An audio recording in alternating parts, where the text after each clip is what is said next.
नमस्कार दोस्तों, आप सब लोगों का एक नई वीडियो में हार्दिक स्वागत है। आज की वीडियो में हम यहाँ पर देखेंगे यूपी टेट प्राइमरी लेवल 1 और आज का टॉपिक है पर्यावरण अध्ययन। तो डेली आप लोगों को इम्पॉर्टेंट प्रैक्टिस सेट के रूप में यहाँ पर महत्वपूर्ण प्रश्न दिए जाएंगे। पीवाईक्यू पर आधारित सभी के सभी प्रश्न होंगे। ज़्यादातर इसमें पीवाईक्यू प्रश्न शामिल करेंगे। उनसे संबंधित जो भी सिलेबस है, सिलेबस के अकॉर्डिंग आपको यहाँ पर प्रश्न देखने को मिलेंगे। तो चलिए आप लोगों को थोड़ा सा हम प्रश्न दिखा देते हैं। देखिए, प्रश्न वैसे तो यहाँ पर 30 प्रश्न पूछे जाते हैं, सेट में आएंगे, लेकिन 10 प्रश्न हम एक्स्ट्रा लेके चल रहे हैं। डेली आप लोगों को यहाँ पर सेट में हर एक सेट में 10 परसेंट ज़्यादा मिलेंगे, यानी टॉप 40% देखने को मिलेंगे। ज़्यादा से ज़्यादा रिवीजन होगा तो अच्छा स्कोर आप कर पाएंगे। प्रश्न जैसा कि लेवल में पूछा जा रहा है उसी तरीके से आपके सिलेबस के अकॉर्डिंग यहाँ पर प्रश्न लिए गए हैं। टोटल प्रश्न इस तरीके से आप लोगों को 40 देखने को मिलेंगे। और अगर इसकी PDF पाना चाहते हैं तो टेलीग्राम का लिंक डिस्क्रिप्शन में दिया जाएगा, वहाँ से आप फॉलो कर सकते हैं। वहीं से आपको इसकी PDF भी मिल जाएगी।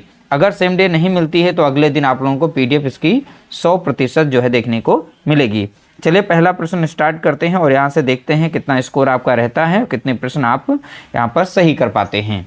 देखिए, पहला प्रश्न यहाँ पर दिया गया है, भारत में पर्यावरण संरक्षण अधिनियम किस वर्ष पारित हुआ? तो आपको बताना है भारत में पर्यावरण संरक्षण अधिनियम किस वर्ष पारित हुआ। तो सन यहाँ पर दिए गए हैं, मॉक टेस्ट के रूप में आप यहाँ पर देखेंगे, अच्छा स्कोर कर पाएंगे और एक्यूरेट आंसर भी गेस कर पाएंगे। तो इसका राइट आंसर हम बताएंगे ऑप्शन सी हो जाएगा 1986। याद रखिएगा, पर्यावरण संरक्षण अधिनियम किस वर्ष पारित हुआ था? तो आप बताएंगे 1986 में हुआ था। अगला प्रश्न देखेंगे, क्वेश्चन नंबर 2, विश्व पर्यावरण दिवस कब मनाया जाता है? तो आपको बताना है विश्व पर्यावरण दिवस कब मनाया जाता है। प्रश्न संख्या 2 का राइट आंसर हो जाएगा ऑप्शन ए, प्रतिवर्ष 5 जून को विश्व पर्यावरण दिवस के रूप में मनाया जाता है। यूपी टेट में यह प्रश्न जो है बहुत बार रिपीट हुआ है। ठीक है, अगला प्रश्न देखेंगे, प्रश्न संख्या यहाँ पर 3, सर्वाधिक स्थायी पारिस्थितिक तंत्र कौन सा है? तो यहाँ पर स्थायी पूछा गया है, तो स्थायी इसमें से बताना है कौन सा होगा। प्रश्न संख्या 3 का राइट आंसर हो जाएगा यहाँ पर ऑप्शन सी, महासागर। ये स्थायी पारिस्थितिक तंत्र है। कैसा है? स्थायी है। अगला प्रश्न देखेंगे, प्रश्न संख्या यहाँ पर 4। यहाँ पर देखेंगे पारिस्थितिकी, इसे इंग्लिश में इकोलॉजी कहते हैं।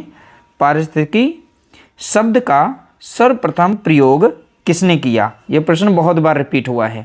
ठीक है, तो इकोलॉजी शब्द जो है सर्वप्रथम किसने प्रयोग किया था? तो 4 ऑप्शन दिए गए, इसमें से राइट आंसर आप बताएंगे। प्रश्न संख्या 4 का यहाँ पर करेक्ट आंसर हो जाएगा अर्नेस्ट हेकल। ऑप्शन ए हमारा यहाँ पर करेक्ट आंसर होगा। राइट आंसर क्या होगा? Ernst Haeckel. अगला प्रश्न देखेंगे, प्रश्न संख्या यहाँ पर है 5, उत्तर प्रदेश का राजकीय पक्षी कौन सा है? तो आपको बताना है उत्तर प्रदेश का राजकीय पक्षी कौन सा है। प्रश्न संख्या 5, तो 5 का राइट आंसर हो जाएगा, 5 का राइट आंसर हो जाएगा सारस क्रेन। ऑप्शन बी हमारा यहाँ पर राइट आंसर होगा। अगला प्रश्न देखेंगे, प्रश्न संख्या यहाँ पर है 6, चिपको आंदोलन के प्रणेता कौन थे? तो आपको बताना है चिपको आंदोलन के प्रणेता कौन थे। प्रश्न संख्या 6 का यहाँ पे राइट आंसर हो जाएगा सुंदरलाल बहुगुणा। याद रखिएगा, चिपको आंदोलन किस राज्य में प्रारंभ हुआ था? तो याद रखिएगा उत्तराखंड। ठीक है, उत्तराखंड राज्य भी याद रखना है। अगला प्रश्न देखेंगे, प्रश्न संख्या यहाँ पर है 7, किस गैस के वर्षा के पानी में घुलने से वर्षा का पानी अम्लीय हो जाता है? इसे हम एसिड रेन कहते हैं। ऐसी कौन सी गैस है जो बरसात के मौसम में, ठीक है, रेन के साथ यानी वर्षा के साथ घुल जाती है तो अम्लीय वर्षा जो है होती है? ठीक है, तो आपको उस गैस का नाम बताना है। प्रश्न संख्या 7 का राइट आंसर हो जाएगा सल्फर डाइऑक्साइड, यानी ऑप्शन डी हमारा यहाँ पर राइट आंसर हो जाएगा। तो सल्फर डाइऑक्साइड याद रखिएगा SO2, ये पानी के साथ जब रिएक्शन कर लेती है, ठीक है, तो बनाती है सल्फ्यूरिक एसिड, यानी H2SO4 बना लेती है और ये एक अम्ल है। ठीक है, याद रखिएगा क्या है? ये अम्ल है। अगला प्रश्न देखेंगे, प्रश्न संख्या 8, निम्नलिखित में से कौन सी ग्रीन हाउस गैस नहीं है? तो यहाँ पर नहीं शब्द लगाया गया है, तो याद रखिएगा नहीं शब्द लगा। इनमें से कौन सी ग्रीन हाउस गैस नहीं है? 8 का यहाँ पे राइट आंसर बताएंगे आप। तो करेक्ट आंसर इन चारों में हो जाएगा हीलियम। हीलियम एक इनर्ट गैस है। कैसी है? Inert gas. यह जीरो गैसेस के नाम से जाना जाता है। ठीक है। अब बाकी यहाँ पर ग्रीन हाउस गैस में शामिल हैं कार्बन डाइऑक्साइड, मीथेन और नाइट्रस ऑक्साइड। ये तीनों के तीनों गैस शामिल हैं, but helium gas green house gas में शामिल नहीं है। अगला प्रश्न देखेंगे, प्रश्न संख्या 9। ओजोन परत का अधिकतम ह्रास निम्न में से किस पर हुआ है? ओजोन परत का अधिकतम ह्रास मतलब निम्नीकरण यानी कि क्षरण। ठीक है, तो किस पर हुआ है? तो यहाँ पर 4 ऑप्शन दिए गए, इसमें से राइट आंसर बताना है। तो 9 का यहाँ पे राइट आंसर हो जाएगा दक्षिणी ध्रुव पर। तो ओजोन परत का जो क्षरण हुआ है किस पर हुआ है? तो आप बताएंगे दक्षिणी ध्रुव पर। अगला प्रश्न देखेंगे, प्रश्न संख्या यहाँ पर है 10। भारतीय संविधान के किस अनुच्छेद में पर्यावरण संरक्षण एवं संवर्धन का उल्लेख है? तो आपको बताना है भारतीय संविधान के किस अनुच्छेद में पर्यावरण संरक्षण एवं संवर्धन का उल्लेख है। 10 का यहाँ पे करेक्ट आंसर आप बताएंगे। तो 10 का राइट आंसर हो जाएगा ऑप्शन बी, अनुच्छेद 48A। तो ये अनुच्छेद यानी संविधान से संबंधित जो भी प्रश्न होंगे उन सभी प्रश्नों को ध्यानपूर्वक पढ़ना है। सभी के सभी इम्पॉर्टेंट हैं, क्योंकि प्रश्न हर बार हर एक टॉपिक को टच करता है, वहीं से आपको प्रश्न देखने को मिलते हैं। अगला प्रश्न देखेंगे, प्रश्न संख्या 11। ठीक है, तो इसमें करेक्ट आंसर आप बताएंगे। रेड डाटा बुक किससे संबंधित है? तो आपको बताना है रेड डाटा बुक किससे संबंधित है। 11 का राइट आंसर यहाँ पर हो जाएगा ऑप्शन ए हो जाएगा। विलुप्त के करीब जो भी जीव हैं उनसे संबंधित है। जो विलुप्त होने वाले हैं या विलुप्त हो चुके हैं तो उन सभी का रिकॉर्ड जो होता है रेड डाटा बुक में रखा जाता है। अगला प्रश्न देखेंगे, प्रश्न संख्या 12। गिर सेर परियोजना कहाँ स्थित है? तो आपको बताना है गिर सेर परियोजना कहाँ स्थित है। तो 12 का यहाँ पे राइट आंसर अगर देखें तो ऑप्शन बी हो जाएगा, गुजरात। तो गिर परियोजना या गिर अभ्यारण्य पूछे तो आपको गुजरात ही बताना है।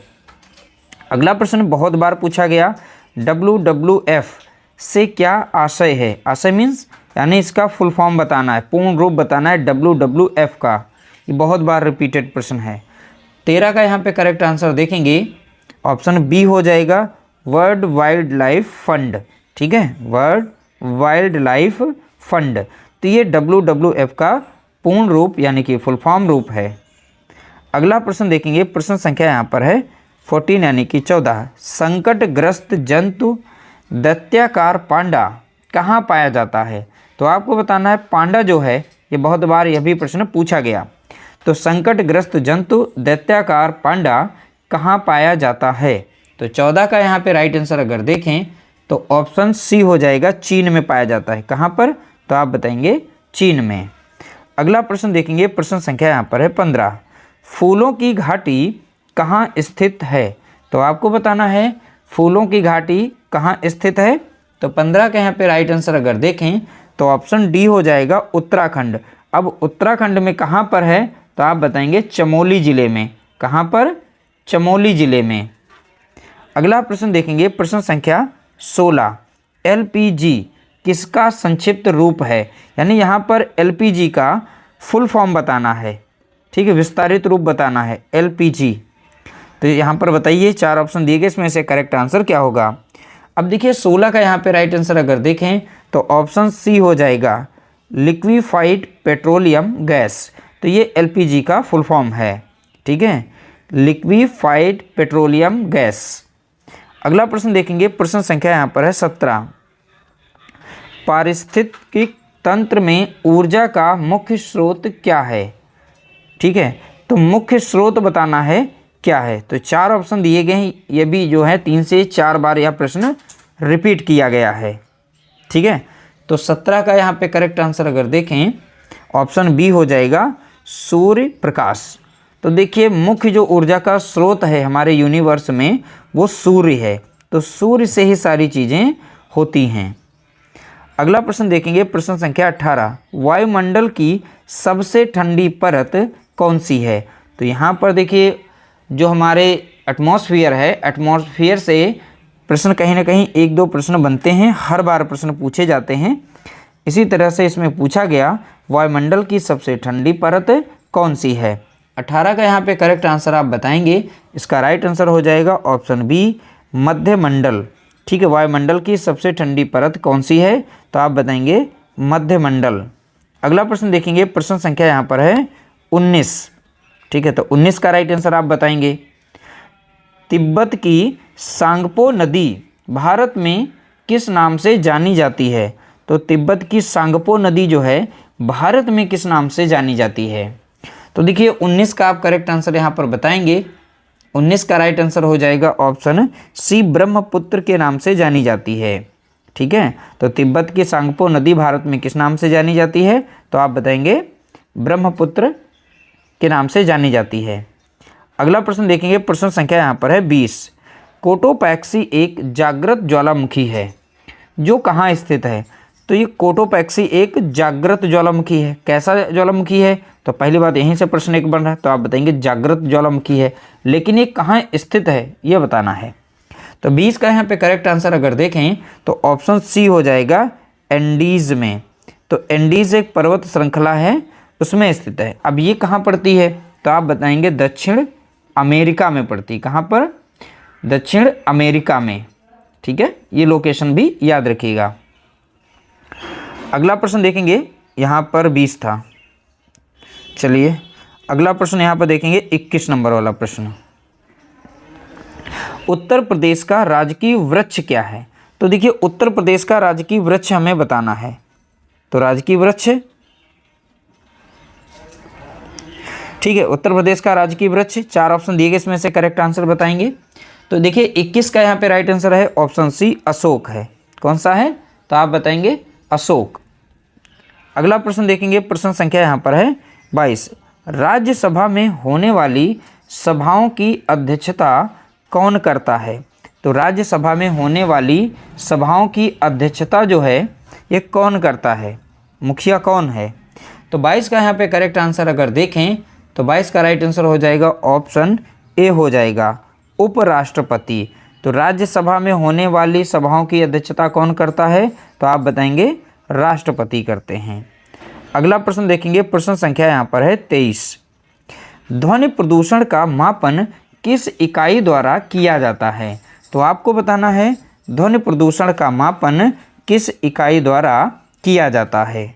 अब देखिए 23 का यहाँ पे राइट आंसर, तो इसका राइट आंसर हो जाएगा ऑप्शन बी, डेसिबल के द्वारा। तो ध्वनि प्रदूषण का मापन किस इकाई द्वारा किया जाता है? तो आप बताएंगे डेसिबल के द्वारा। अगला प्रश्न देखेंगे, प्रश्न संख्या 24। निम्न में से कौन सी पराबैंगनी किरणें सबसे हानिकारक हैं? तो आपको बताना है निम्न में से कौन सी पराबैंगनी किरणें सबसे हानिकारक हैं। तो 24 का यहाँ पे करेक्ट आंसर अगर देखें तो 24 का राइट आंसर हो जाएगा ऑप्शन सी, अल्ट्रावायलेट सी, यानी यूवीसी जो हैं ये बहुत ही ज़्यादा हानिकारक हैं। याद रखिएगा निम्न में से कौन सी, अब ए बी सी तीनों यहाँ पे दी गई, इन तीनों में से सबसे जो हानिकारक हैं यूवीसी हैं यहाँ पर। अगला प्रश्न देखेंगे, प्रश्न संख्या यहाँ पर है 25। भारत में प्रोजेक्ट टाइगर कब प्रारंभ किया गया था? तो ये भी बहुत बार प्रश्न पूछा गया। तो भारत में प्रोजेक्ट टाइगर कब प्रारंभ किया गया था? तो 25 का यहाँ पे अगर करेक्ट आंसर देखें तो ऑप्शन बी हो जाएगा, 1973 में। तो भारत में प्रोजेक्ट टाइगर कब प्रारंभ किया गया? तो आप बताएंगे 1973। अगला प्रश्न देखेंगे, प्रश्न संख्या यहाँ पर 26। आर्सेनिक द्वारा जल प्रदूषण सर्वाधिक कहाँ है? तो सर्वाधिक जल प्रदूषण आर्सेनिक द्वारा ये कहाँ पर देखा गया? ठीक है, यहाँ प्रदेश दिए गए, तो किस प्रदेश में आर्सेनिक के द्वारा जो सर्वाधिक जल प्रदूषण है किस प्रदेश में है? 26 का यहाँ पे करेक्ट आंसर अगर देखें ऑप्शन डी हो जाएगा, पश्चिम बंगाल में देखने को मिलता है। तो पश्चिम बंगाल में आर्सेनिक द्वारा जो सर्वाधिक जल प्रदूषण होता है वही देखने को वहाँ पर मिलता है। अगला प्रश्न देखेंगे, प्रश्न संख्या 27। दूध से दही बनने की प्रक्रिया को क्या कहते हैं? बहुत बार ये प्रश्न पूछा गया, दूध से दही बनने की प्रक्रिया को क्या कहते हैं? 27 का यहाँ पे करेक्ट आंसर अगर देखें ऑप्शन सी हो जाएगा, किण्वन कहते हैं। इसे इंग्लिश में फर्मेंटेशन कहते हैं। क्या कहते हैं? फर्मेंटेशन। ठीक है, याद रखिएगा, फर्मेंटेशन के नाम से जाना जाता है, बाकी हिंदी में इसे किण्वन कहते हैं। अगला प्रश्न देखेंगे, प्रश्न संख्या 28। लिखा है, घास भूमि क्षेत्र के पारितंत्र की खाद्य श्रृंखला में सबसे उच्च स्तर के उपभोक्ता होते हैं। तो किसमें बोला गया? घास भूमि क्षेत्र के पारितंत्र की खाद्य श्रृंखला में सबसे उच्च स्तर पर पिरामिड में कौन होते हैं? तो सबसे उच्च पिरामिड किसका, कौन सा बोला गया? घास भूमि वाला। ठीक है, तो ये भी याद रखिएगा, घास भूमि क्षेत्र से पूछा गया है, तो इसका राइट आंसर आप बताएंगे। 28 का यहाँ पे देखा जाए करेक्ट आंसर, तो ऑप्शन बी हो जाएगा, मांसाहारी होते हैं। तो मांसाहारी देखने को मिलेंगे। अगला प्रश्न देखेंगे, प्रश्न संख्या 29। एग मार्क का संबंध किससे है? ठीक है, तो एग मार्क याद रखिएगा का संबंध किससे है? 29 का यहाँ पे करेक्ट आंसर अगर देखें तो ऑप्शन ए यानी गुणवत्ता से है। अच्छी गुणवत्ता के लिए एग मार्क जो है सरकार के द्वारा दिया जाता है। अगला प्रश्न देखेंगे, प्रश्न संख्या 30। टाइटन किस ग्रह का प्राकृतिक उपग्रह है? तो आपको बताना है टाइटन किस ग्रह का प्राकृतिक उपग्रह है। तो 30 का यहाँ पे करेक्ट आंसर अगर देखें तो आप बताएंगे ऑप्शन सी यानी शनि का है। तो टाइटन किस ग्रह का प्राकृतिक उपग्रह है? तो आप बताएंगे शनि का। ठीक है, अगला प्रश्न देखेंगे, यहाँ पर प्रश्न संख्या है 31। सूर्य के निकटतम ग्रह कौन सा है? तो आपको बताना है सूर्य के सबसे नज़दीक ग्रह कौन सा है। ठीक है, तो ये पहला ग्रह बताना, सूर्य के सबसे नज़दीक ग्रह कौन सा है। 31 का यहाँ पे राइट आंसर अगर बताएंगे तो ऑप्शन डी हो जाएगा, बुध। तो सूर्य के सबसे नज़दीक ग्रह कौन सा है? तो आप बताएंगे बुध। यहीं से एक और प्रश्न बता देते हैं, बुध और शुक्र के कोई भी एक भी उपग्रह नहीं है, कि एक भी उपग्रह नहीं है। किसके किसके? बुध और शुक्र। अब पहले बुध पड़ता है, फिर शुक्र आता है, बाद में पृथ्वी आती है। अगला प्रश्न देखेंगे, प्रश्न संख्या 32। दक्षिण गोलार्ध का सबसे लंबा दिन किस दिन होता है? तो दक्षिणी गोलार्ध का सबसे लंबा दिन किस तिथि को होता है? ये तिथि यानी डेट हमें बतानी है। तो 32 का यहाँ पे करेक्ट आंसर अगर देखें तो ऑप्शन डी हो जाएगा, 22 दिसंबर को। तो सबसे लंबा दिन होता है कहाँ पर? दक्षिणी गोलार्ध का सबसे लंबा दिन किस दिन होता है? तो आप बताएंगे 22 दिसंबर को। अगला प्रश्न देखेंगे, प्रश्न संख्या यहाँ पर 33। सत्यार्थ प्रकाश के लेखक का नाम क्या है? तो सत्यार्थ प्रकाश पुस्तक के लेखक का यहाँ पर नाम बताना है। तो 33 का यहाँ पे राइट आंसर अगर देखें तो 33 का राइट आंसर हो जाएगा ऑप्शन ए, स्वामी दयानंद सरस्वती जी हैं। कौन है? स्वामी दयानंद सरस्वती जी। किस पुस्तक के लेखक है? तो आप बताएंगे सत्यार्थ प्रकाश के लेखक का नाम, तो स्वामी दयानंद सरस्वती जी। अगला प्रश्न देखेंगे, प्रश्न संख्या 34। बिहू भारत के किस राज्य का लोक नृत्य है? तो बिहू भारत के किस राज्य का लोक नृत्य है? तो देखिए 34 का यहाँ पे करेक्ट आंसर अगर देखें तो ऑप्शन सी हो जाएगा, असम का।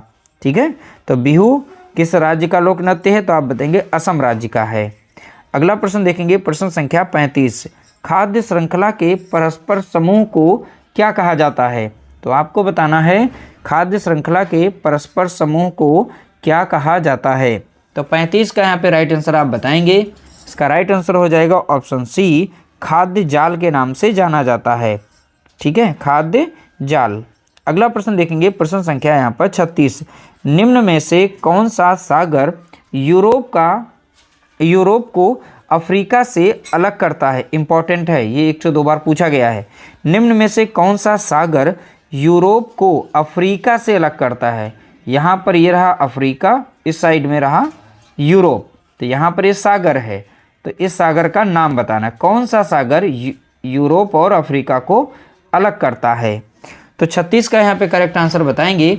इसका राइट आंसर है ऑप्शन डी, भूमध्य सागर। कौन सा सागर अलग करता है? तो आप बताएंगे भूमध्य सागर।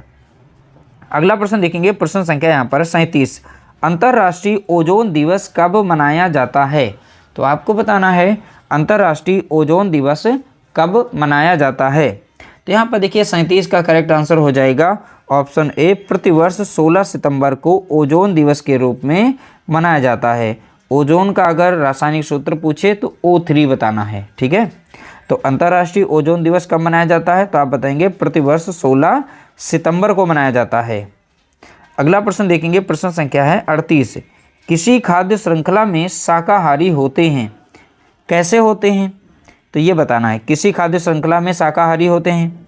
38 का यहाँ पे राइट आंसर अगर देखें तो ऑप्शन बी हो जाएगा। जो शाकाहारी होते हैं प्राथमिक उपभोक्ता होते हैं, ठीक है। कौन होते हैं, प्राथमिक उपभोक्ता, यानी उपभोग करने वाले, यूज करने वाले। देखिए घास होती है, घास को खाते कौन है, तो जो दूसरे नंबर की जो खा रहे हैं, जैसे बकरी, हिरन, ठीक है, तो ये गाय, ये प्राथमिक उपभोक्ता के अंतर्गत आते हैं। अगला प्रश्न दिया गया, प्रश्न संख्या है 39। इंसुलिन की रासायनिक प्रकृति क्या है, तो इंसुलिन की रासायनिक प्रकृति बतानी हमें है, ठीक है।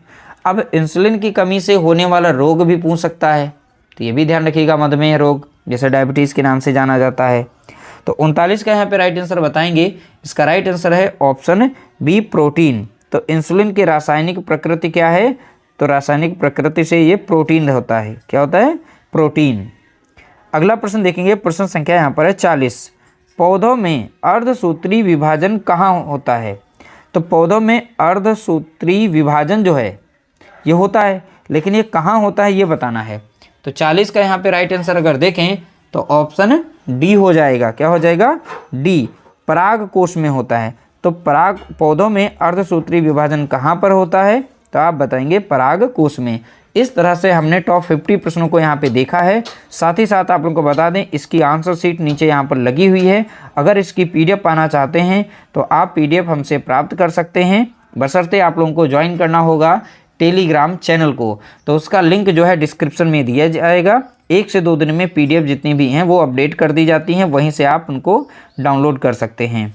तो इस तरह से आपके मॉक टेस्ट यानी सेट आपका होता है 30 का, लेकिन हम यहाँ पर 10% एक्स्ट्रा लेके चल रहे हैं। टोटल आप लोगों को टॉप 40 प्रश्न यहाँ पे दे रहे हैं, ताकि आपकी बेहतर तैयारी हो सके, ज़्यादा से ज़्यादा प्रश्न आप यहाँ से प्राप्त कर सकें। बाकी आप लोगों को वीडियो अच्छी लगी हो तो वीडियो को लाइक कर देना। चैनल को पहली बार अगर विजिट किया हो तो चैनल को सब्सक्राइब कर लीजिएगा, और मिलते हैं एक नई वीडियो के साथ। तब तक के लिए नमस्कार।